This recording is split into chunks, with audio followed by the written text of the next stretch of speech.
Well, it's been a week of missteps by Donald Trump, and they are taking a toll. The latest Fox News poll shows Democratic presidential nominee Hillary Clinton with a 10% lead over Donald Trump. And a new Washington Post ABC poll has Clinton and her running mate, Virginia Senator Tim Kaine, now leading Trump and his vice presidential pick, Indiana Governor Mike Pence, by 8 points. So joining me now, Mark Ashe, author of Saving America, and Matt Bennett, who worked on both President Bill Clinton's campaigns. Thank you so much for joining us.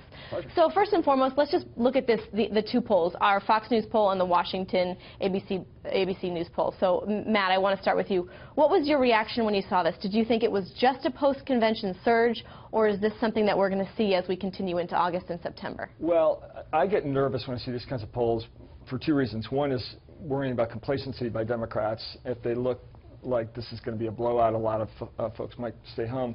But the other thing that worries me is I started my political career working on the Dukakis campaign, and we came out of the convention in 1988 ahead by 16 points, and Dukakis went on to lose by a large margin. So these things can turn around. It is a little nerve-wracking to have these kind of polls in August. So what you're saying is it's disturbing, but then also the side that is winning should maybe not be complacent. Is that what I'm getting? Right. Is that?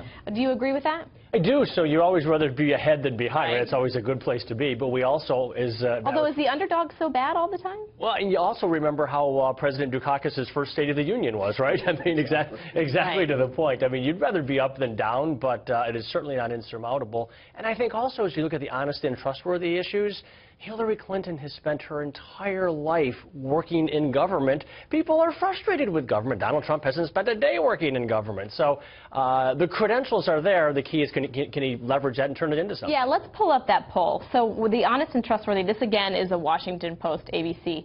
It looks as if they're really neck and neck.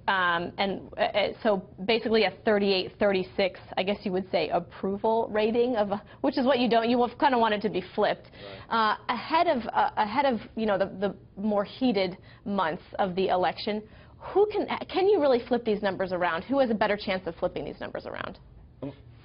I think the key here for Donald Trump is, can he get to a place where he demonstrates he's not a typical politician? You watch those great leaders where they were able to get the American people. President Kennedy said we're going to send a man to the moon and back by the end of the decade. If he can create that non-politician side to him and juxtapose that with Hillary Clinton, who spent her entire career in government, that can begin to move those numbers. But as he's doing that, he's sort of causing he's creating a circus. Yeah. Am I right? I think he's there now. He's definitely not a typical politician. We have never seen anything like Donald Trump before.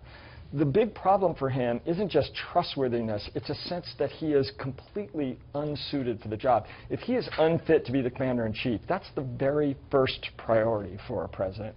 And if voters are just not sure that that guy can handle the job, that in this incredibly dangerous and complicated world, he's not the right guy to be leading us, they're just not going to vote for him. Okay, so correct me if I'm wrong, you're talking about temperament, which is actually our segue to the next poll. Part of it is temperament, not entirely. And if we could put that poll up so our viewers can see, this again is a Washington Post ABC poll. And it seems as if Clinton is right at 59%, Donald Trump 33% as far as temperament. Do you need temperament to win an election? You do. Good temperament. I mean, this has never really come up before. Nobody asked about temperament when it was Mitt Romney against Obama, or it was Bob Dole running against Clinton. Like, you were just assumed to have the right kind of temperament to be president if you got to the nomination. But again, Donald Trump is like nothing we have ever seen. And this last couple of weeks where he's doing all these seemingly insane things and offensive things really have people worried. Okay, but temperament or jobs? And I'll give you the last word. Yeah, so I think you go to this piece we were talking this morning, Newt Gingrich was speaking about, we're to the point where we're lying about the lies that we told, right? And so if we're going to talk about temperament, I think it does, cut both ways with those things. I think that the key for Donald Trump is he has got to demonstrate, do you want an election of certainty, right? Hillary Clinton, we know what the end of her first term is going to look like. We're going to be $23 trillion in debt rather than 19.5. We know what that guide path is. Or do we want the path of disruption to get government to actually begin to produce results for people? Do you want to pick certainty, or do you want to go with disruption? Yeah, some people are looking for everything to be flipped upside down. So we'll see. Mark, Matt? Certainty has not been good. Yeah, thank you so much for joining us. We'll see what happens, and we hope to have you back. Thank you. Thank you.